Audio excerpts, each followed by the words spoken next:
Throughout the Second World War, Britain armed its forces with rifles, rapid-fire submachine guns, dependable machine guns, sturdy revolvers, and specialized suppressed arms. And today we will see them all. We start our list with rifles and carbines. Enfield No. 1 Mk III, Britain's primary service rifle since 1907. Chambered in 303 British, its 10-round magazine and smooth cock-on-close bolt enabled the famous Mad Minute technique, allowing trained soldiers to fire 15 aimed rounds per minute. Enfield No. 4 Mk I, the redesigned 1941 production model featuring an aperture rear sight replacing the earlier battle sight. A stronger receiver and simplified manufacturing produced over 2 million units. It became the standard Commonwealth infantry rifle through the war's end.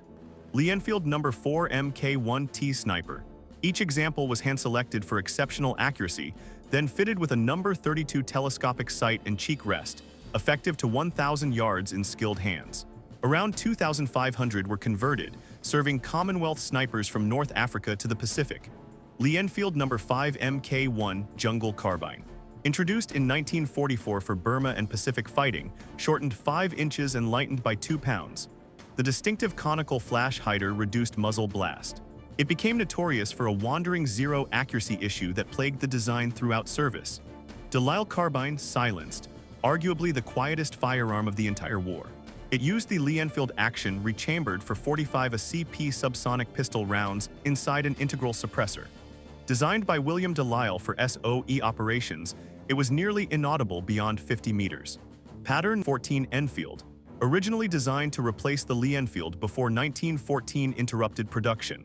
Its stronger Mauser-style action and excellent aperture sights made it naturally more accurate than standard issue. It was widely issued to snipers and home guard units throughout the war.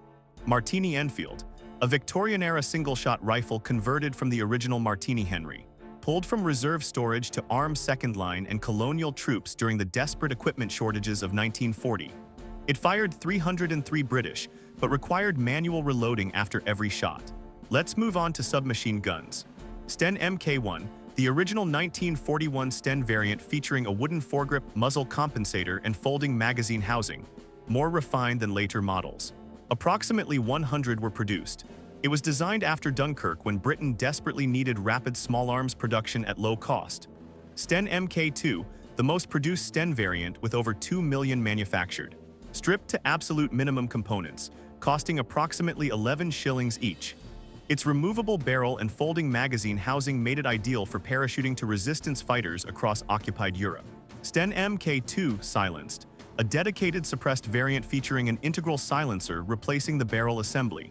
The reduced bolt weight lowered cyclic rate for quieter operation.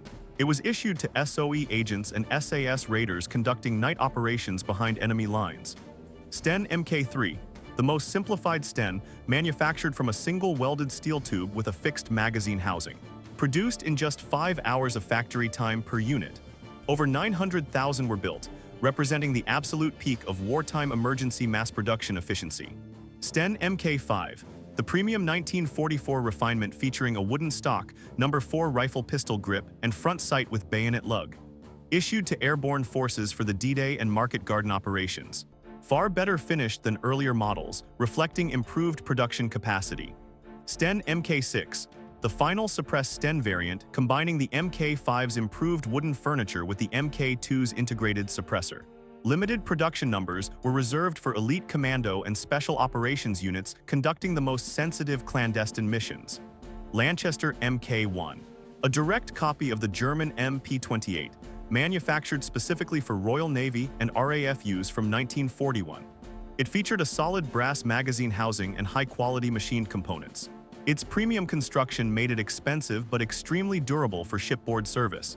Sterling Patchett, developed by George Patchett at Sterling Armaments from 1942. It featured a curved 34-round magazine and folding stock for paratrooper use. Extensively tested against the Sten and MP-40 before eventually replacing the Sten in 1953 as the L2A1. Let's move on to handguns. Enfield No. 2 Mk I, the standard British service revolver chambered in 38S and W, originally double action. The hammer spur was removed on the Mk I variant for tank crews to prevent accidental discharge. Lighter than the Webley, it was issued across all services. Webley Mk IV, a 38 caliber breaktop revolver issued primarily to police, home guard, and second-line troops. Its top break action allowed extremely fast reloading. It was robust and simple enough to function reliably even with minimal maintenance in difficult field conditions. WWII Mk II, the definitive Webley revolver chambered in 455 Webley with devastating stopping power. A veteran of World War I, still carried by officers in 1939. Its distinctive breaktop action and large caliber made it both iconic and effective at close range. Welrod Mk I and Mk II, a bolt-action single-shot pistol designed by the Special Operations Executive in 1942. The entire weapon functioned as an integrated suppressor. Produced in 9mm and 32 ACP, it was near-silent and specifically designed for assassinating sentries and collaborators. Smith & Wesson Model 10, Victory. Over 800,000 were supplied to Britain under Lend-Lease, chambered in 38 Special. The Victory model featured a sandblasted finish and lanyard ring. It was issued primarily to RAF aircrew, naval officers, and rear area personnel requiring a reliable personal defense sidearm. Continuing with machine guns. Bren Light Machine Gun. Derived from the Czech ZB-26 and adapted to 303 British at Enfield. Its distinctive curved 30-round top-mounted magazine and quick-change barrel made it the most accurate light machine gun of the war. It formed the foundation of British infantry fire and maneuver doctrine. Vickers Medium Machine Gun, water-cooled and belt-fed in 303 British, the Vickers could sustain fire almost indefinitely. During one 1916 engagement, a section fired 1 million rounds over 12 hours.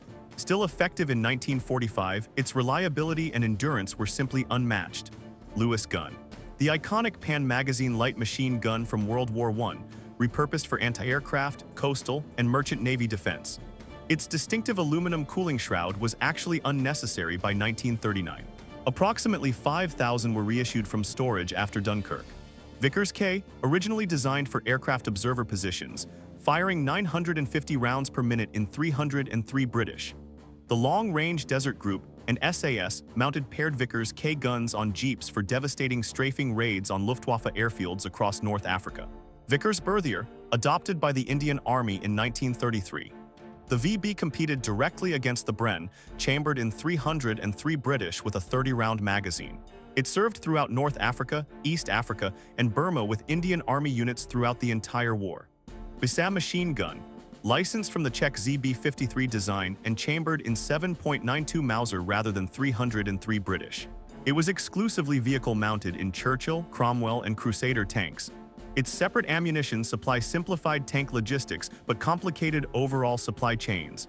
Let's move on to anti-tank infantry weapons. Boy's Anti-Tank Rifle, a 55 caliber anti-tank rifle effective against early war light armor. By 1941, it struggled against thicker German tank plating. The Mk II short barrel variant was designed for airborne use. Its vicious muzzle brake barely tamed its ferocious recoil. PIAT, projector, infantry, anti-tank. Used a powerful spring and spigot to launch a 2.5-pound shaped charge. It required 200 pounds of force to cock. Effective against all German tanks at close range, it won multiple Victoria Crosses for exceptional bravery. Blacker Bombard, invented by Lieutenant Colonel Stuart Blacker. This 29mm spigot mortar weighed 112 pounds and launched a 20-pound anti-tank bomb. Designed specifically for home guard static defense positions, over 1,800 were produced and emplaced across Britain by 1942. Northover Projector, a simple black powder-propelled launcher designed to fire glass incendiary grenades and number 76 SIP bottles at enemy vehicles. Manufactured from basic steel tubing for approximately 10 pounds each. It was issued to home guard units lacking conventional anti-tank weapons. Smith Gun, designed by William Smith in 1941. This smoothbore 3-inch mortar mounted on a circular carriage that tipped onto its side to fire. Towed behind civilian vehicles at up to 40 mph, it was an ingenious emergency solution for home guard anti-tank defense. Next up, mortars. SBM-L 2-inch mortar. Standard British platoon-level weapon since 1938. It fired 2.5-pound bombs to 500 yards, primarily used for smoke screening and illumination. Simple enough to operate with minimal training, it gave every infantry platoon immediate indirect fire support capability. ML 4.2-inch mortar, a heavy chemical and high-explosive mortar originally designed for gas warfare. It fired a 20-pound bomb nearly 4,000 yards. It was primarily used by specialized mortar battalions providing heavy fire support and could also deliver smoke and illumination rounds. Moving on to grenades and hand-thrown explosives. Number 36 M. Mills Bomb, Britain's standard fragmentation grenade since 1915. The segmented cast-iron body created approximately 40 lethal fragments on detonation. A 4-second fuse allowed accurate throwing distance. Over 70 million were produced, serving Commonwealth forces across every theater. Number 69 Grenade, a Bakelite-bodied concussion grenade producing blast without dangerous fragmentation. A vane-armed fuse activated during flight, making it safe to carry. Designed for offensive operations, allowing troops to advance immediately after detonation without cover. Number 73 Grenade, a large 4-pound anti-tank blast grenade, nicknamed the thermos bomb for its distinctive cylindrical shape. It contained 1 pound of ammonal explosive and was intended for throwing under tank tracks, requiring extreme proximity to armored vehicles for effective use. Number 74 SD Grenade. Churchill personally championed this adhesive anti-tank grenade despite War Office resistance. A glass sphere covered in birdlime adhesive inside a metal casing required removing the outer shell and pressing firmly against tank armor before pulling the pin. Number 75 Hawkins Mine, a uniquely versatile weapon functioning as both hand grenade and anti-vehicle mine. It could be laid in rows across roads to destroy tank tracks. Designed by Lieutenant Colonel Hawkins, it saw widespread use from North Africa through the Normandy campaign. Number 76 Special Incendiary Grenade, a glass bottle containing white phosphorus, benzene, and water that ignited spontaneously on oxygen contact. Designed for northover projector launching but also thrown by hand, it was issued primarily to the Home Guard as a low-cost incendiary anti-vehicle weapon.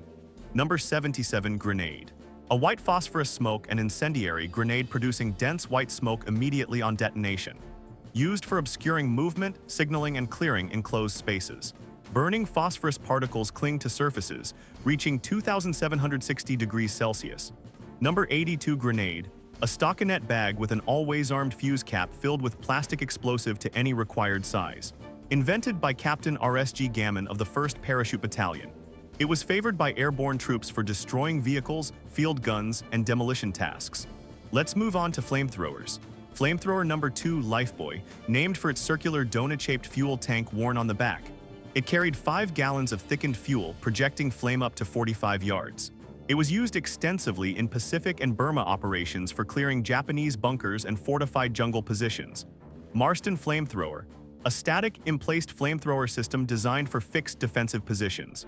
It was triggered remotely to project burning fuel across potential infantry assault routes, intended for defending beaches and installations against a German invasion of Britain. Ending with combat knives and close-quarters weapons.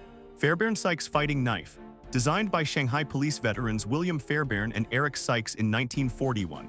The double-edged foil blade was optimized for thrusting into vital areas. Issued to commandos, SAS, and SOE agents, it remains the definitive special operations combat knife. Smatchet, also designed by William Fairbairn. This heavy leaf-shaped blade combined chopping power with close-quarters lethality. Weighing over a pound with a 10-inch blade, it doubled as a machete for jungle operations. Issued to OSS and SOE personnel, BC-41 knuckle knife. Combining a single-edged blade with a cast aluminum knuckle duster grip. Produced specifically for SOE agents and commandos by Wilkinson's sword. The knuckle guard served as both weapon and protection during brutal close-quarters fighting. Number 4 Spike Bayonet, a simple cruciform steel spike replacing the traditional sword bayonet for number 4 rifle production.